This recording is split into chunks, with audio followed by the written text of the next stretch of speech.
Kapag sinasabing gawang China, madalas hindi masyadong maganda ang tingin natin sa mga produkto.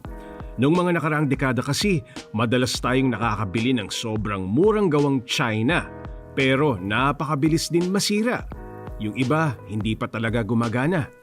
Pero 2021 na ngayon, ibang-iba na ang panahon.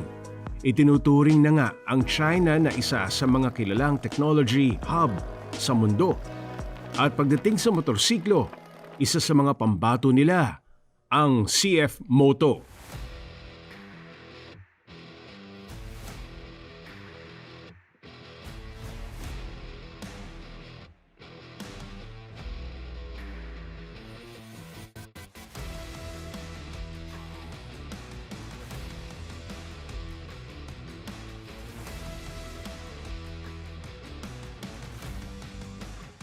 '89 pa itinatag ang CF Moto sa China.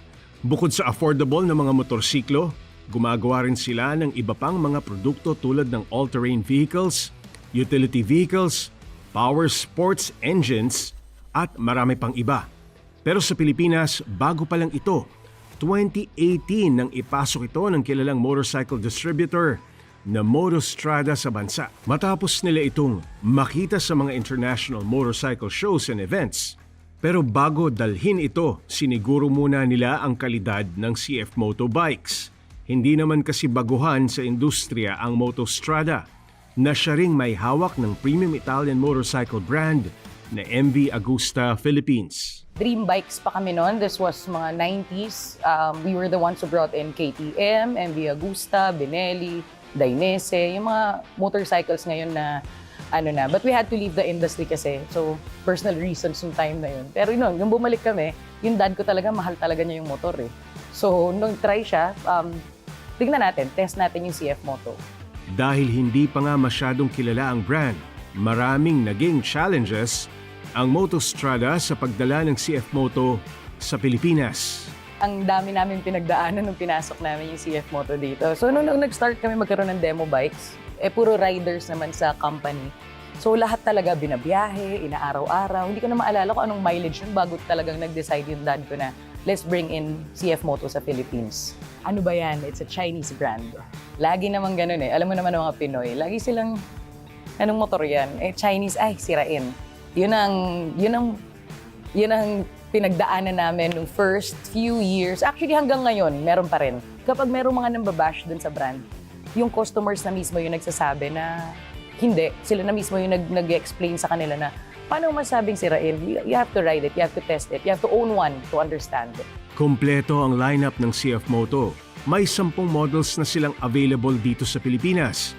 Mula sa 125cc na ST Papio hanggang sa 700cc na 700 CLX Heritage. At dahil dyan, maraming mga bagong rider ang kinukonsidera ang CF Moto nitong magkapandemya. Ang mga tao kasi, since nawalan tayo nahirapan yung mga tao sa means of transportation to and from work, mas marami na, before dati, 400 NK yung pinakamabilis namin. Ngayon, even the lower displacement bikes. Kasi ang mga tao naghahanap talaga na kailangan nila ng pamasok, kailangan nila ng ganyan. Since our price point, since it's very affordable and quality-wise, hindi ka naman magsisisi, yung mga tao, talagang nag-aano na sila, na napapabili sila bigla ng motor kahit wala sa plano nila para lang makapasok ng work, yung mga ganyan. Pero anumang ganda ng motorsiklo, Chinese brand man ito o hindi, malaking sakit sa ulo kapag hindi naman maayos ang after-sales support nito. Kaya ang Motostrada dito nag-focus para sa CF Moto brand. Siyempre, ang pinaka-importante dito would be the after-sales. Availability ng parts, yan yung mga pinaka-laging tinatanong ng mga tao. So, nung nakikipag-coordinate kami with them, maganda naman yung relationship naman with CF, madali din naman sila kausap. And very, ang maganda sa kanila, they're very supportive. Tapos, pag may request kami, nakikinig sila sa sinasabi namin and nag-a-adjust sila sa market mismo. So, kasi diba, iba-iba yan depending on which country.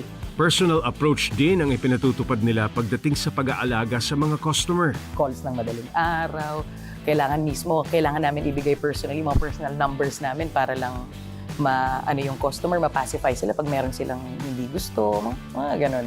Patuloy din ang paglaki ng CF Moto community. Halos bawat model may sari-sariling clubs na rin. Ang maganda, halos lahat ng nasa CF Moto team, mga rider din. Sumasama kami mismo sa mga ride para makita ng mga tao na may support mismo from Motostrada. Sa ngayon, limitado pa ang branches at service centers ng CF Moto. Pero dahil sa lakas ng demand, partikular sa Visayas at Mindanao, pinaplano na nila kung paano yan masusolusyonan. We plan on expanding more. Yan ang maganda kasi kay CF. Since maano sila they invest heavily on R&D, on research and development. Mahilig sila, as in, nag-check sila ng different markets. So, ang ginagawa niyan, yung marketing team nila, it's a dynamic, it's a very young team. Maano sila, magaling sila mag-adapt, and very competitive din. So, nagpa-plan kami. Ang maganda ka sa kanila, ang bilis nila mag-develop ng new models. And, ayan, meron mga kailangang abangan. Kasi may mga padating pa, marami pa kaming padating na new models. Patunay ang CF Moto na kahit pagawang China, kung na-research, na pag-aralan at na-test mo naman ang kalidad nito, walang dapat ipangamba. At sa dami na ng gumagamit ng CF Moto sa kalsada, naka-jackpot nga talaga ang Motostrada sa brand na dinala nila.